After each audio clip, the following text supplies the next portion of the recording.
அபிமன்யு மற்றும் உத்திரைக்கு மகனாக பிறந்தவர்தான் மகாராஜா பரிஷித். அசுவத்தாமனின் பிரம்மாஸ்திரம் உத்தரையின் கற்பத்தை தாக்கியதால் குழந்தை கருவிலேயே இறந்தது.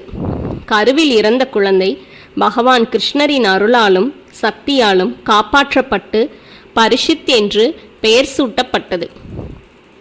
கருவிலேயே தன்னை உயிர்ப்பித்தவர் இவர்தானா என்று குழந்தை பரீட்சித்து பார்த்ததால் பரிஷித் என்று பெயர் வந்ததாகவும் கூறுவார்கள். பாண்டவர்கள் ராஜ்யம் துறந்து செல்லும் போது பரிஷித்துவுக்கு முடிசூட்டி கிருபாச்சாரியாரை அவருக்கு குருவாக நியமித்து சென்றார்கள். குரு வம்சத்தில் மிஞ்சியிருந்த கடைசி வாரிசு மகாராஜா பரிஷித்து தான். ஒரு நாள் மகாராஜா பரிஷித் காட்டிற்கு வேட்டையாடச் சென்றார்.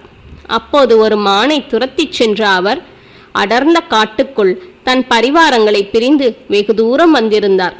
பசியாலும் தாகத்தாலும் சோர்ந்து போன ராஜா தூரத்தில் ஒரு ஆசிரமம் இருப்பதைக் கண்டு மகிழ்ந்தார்.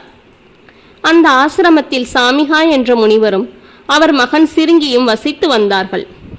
பரிஷித்து சென்ற சமயம் ஆசிரம வளாகத்தில் எவருமே தென்படவில்லை. வாசலில் நின்றபடியே பசிக்கும் தாகத்துக்கும் ஏதாவது கிடைக்குமா என்று குரல் கொடுத்தார் ராஜா.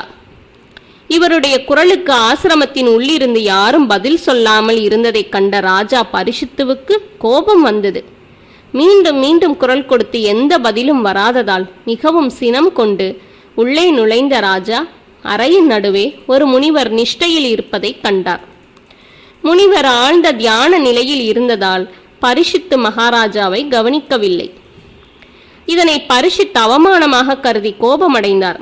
எனவே அவர் முனிவரை அவமதிக்கும் பொருட்டு அருகில் கிடந்த செத்த பாம்பை எடுத்து முனிவரின் கழுத்தில் வீசினார். அதன் பிறகு திருப்தி அடைந்தவராய் ஆசிரமத்தை விட்டு வெளியேறினார். மன்னன் பரீட்சித்து சென்ற சிறிது நேரத்தில் முனிவரின் மகன் சிருங்கி அங்கே வந்து தந்தையின் கழுத்தில் செத்த பாம்பு மாலையாக இருப்பதைக் கண்டு கோபம் அடைந்தார். தன் தவ வலிமையால் தந்தையை அவமானம் செய்தவர் பரிஷித்து மகாராஜாதான் என்று அறிந்தார். அவருக்கு சரியான தண்டனை தர நினைத்தார். செத்த பாம்பை ஒன்றுமறியாமல் இருந்த தந்தை மேல் போட்ட நீயும் இன்னும் 7 நாட்களுக்குள் பாம்பு தீண்டி மடிவாய் என பரீட்சித்தை சபித்தார். சாபத்தை வழங்குவதற்கு முன்பு அவர் தனது தந்தையுடன் இதை பற்றி கலந்து ஆலோசிக்கவில்லை. சாமிகா முனிவர் தியானத்தில் இருந்து விழித்தார். கழுத்தில் செத்த பாம்பு இருப்பதை கண்டார். அதை அகற்றிவிட்டு என்ன நடந்தது என்று சீடர்களிடம் கேட்டார். மகாராஜா பரிஷித்தின் வருகை மற்றும் சிருங்கியின் சாபம் பற்றி அவரிடம் சொன்னார்கள். சாமிகா தன் மகன் பரிஷித்துக்கு வழங்கிய சாபம் குறித்து வருந்தினார். ஏனெனில் பரிஷித் ஒரு நல்ல அரசன் என்றும் விஷ்ணுவின் பக்தன் என்றும் அவர் அறிந்திருந்தார். பெரும் ஆன்மீக சக்தி கொண்ட தன் மகனால் வழங்கப்பட்ட சாபம் திரும்ப பெற முடியாது என்பதை அறிந்த அவர் பரிஷித்திடம் சீடன் ஒருவரை அனுப்பி தன் மகனின் சாபம் பற்றி அவருக்கு தெரிவித்து மகனது அவசர புத்திக்காக மன்னிப்பு கேட்கவும் அனுப்பினார். சீடன் மூலம் சாபத்தை பற்றி அறிந்த பரிஷித் அந்த சாபத்தை தனது விதியாக ஏற்றுக்கொண்டார். ஒரு முனிவரை அவமதித்த பாவத்திற்கான விளைவுகளை தான் அனுபவித்தே தீர வேண்டும் என்று நினைத்தார். எனவே அவர் தனது ராஜ்யத்தை தனது மகன் ஜனமேஜயனிடம் ஒப்படைத்துவிட்டு கங்கை கரைக்கு சென்றார். அங்கு தர்ப்பை புல்லில் அமர்ந்து அன்னம் நீர் இல்லாமல் 7 நாட்களையும் வடக்கு நோக்கி இருந்து பகவானை நினைத்து உயிர் துறக்க முடிவு செய்தார். ஏராளமான முனிவர்களும் ரிஷிகளும் பரிஷித்துவை காண வந்தனர். அவர்களிடம் அவர் தான் நல்ல நிலையில் மோட்சமடைய என்ன வழி என்று கேட்டார். அப்போது அங்கே சுகர் மகரிஷி தோன்றினார்.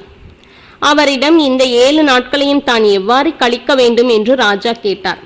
அதற்கு சுகர் மகரிஷி மனிதனின் வாழ்நாட்களை எப்படி கழித்திருந்தாலும் அந்திம காலத்தில் பகவானை நினைத்து அவனது பாத கமலங்களில் சரணாகதி அடைந்தால் முக்தி கிடைக்கும் என்று கூறுகிறார். பரிஷித்துவும் அதை உணர்ந்து பகவானின் திருநாமங்களையும் திருவிளையாடல்களையும் எடுத்துரைக்கும் பாகவதத்தை தனக்கு கூறுமாறு வேண்டுகிறார். பரிஷித்துவின் கோரிக்கைக்கு இணங்கி சுகர் பாகவத கதைகளை சொல்லத் தொடங்கினார். சாபத்தின்படி ராஜாவை கொத்தி கொல்ல காத்திருந்தது தட்சகன் என்ற நாகம். இந்த விவரம் அறிந்த காசியபர் என்ற பிராமணர் ராஜாவை காப்பாற்ற வந்து கொண்டிருந்தார். இவருக்கு எந்தவிதமான விஷத்தையும் இறக்கிவிடக்கூடிய மந்திரம் தெரியும். ஆனால் அவர் செல்வத்தின் மீது பேராசை கொண்டவர். அதனால் ராஜாவை காப்பாற்றி பணம் பெற வேண்டும் என்ற எண்ணத்துடன் வந்து கொண்டிருந்தார். இவரை பார்த்து விட்டான் தட்சகன்.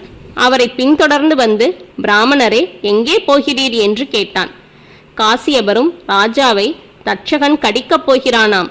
அப்படி நடந்தால் அந்த விஷத்தை என் மந்திர சக்தியால் முறித்து ராஜாவை காப்பாற்றப் போகிறேன் என்றார். உடனே, ஐயா, நான் தான் அந்த தட்சகன். உமக்கு தெரிந்த மந்திர சக்தி என் கடுமையான விஷத்தை முறியடிக்குமா என்றான் தட்சகன். முடியும் என்றார் காசியபர். அப்படியானால் இதோ இந்த மரத்தை நான் கடிக்கிறேன். என் விஷத்தால் அது பட்டு போகும். தங்கள் மந்திர சக்தியால் அதை மீண்டும் துளிர்க்கச் செய்ய முடியுமா என்றான் தட்சகன். முடியும் என்றார் முனிவர். அந்த மரத்தை தட்சகன் கடிக்க மரம் உடனே கருகி சாய்ந்தது. தன் மந்திர சக்தியால் அந்த மரத்தை மீண்டும் துளிர்விட்டு பூத்து காய்க்கச் செய்தார் காசியபர். ஆச்சரியப்பட்டான் தட்சகன். முனிவரே, நீ ராஜாவின் விஷத்தை இறக்கினால் என்ன கிடைக்கும் என்று கேட்டான். நிறைய பொன்னும் பொருளும் கிடைக்கும் என்றார் காசியபர். சரி, அப்படியானால் அதைவிட 10 மடங்கு அதிகமாக பொன்னும் பொருளும் நான் தருகிறேன் என்று கூறி அவருக்கு பொன்னும் பொருளும் கொடுத்து அப்படியே அவரை திருப்பி அனுப்பிவிட்டான். மகாராஜா பரிசித்து வசிக்க கடலின் நடுவே மிகப்பெரிய பாதுகாப்புடன் கூடிய வசிப்பிடம் தயாராகியது. சுற்றிலும் ஆயிரக்கணக்கான வீரர்கள் பாதுகாத்து நின்றனர். மந்திர தந்திரங்களில் கைதேர்ந்தவர்கள் விழிப்புடன் தயார் நிலையில் இருந்தனர்.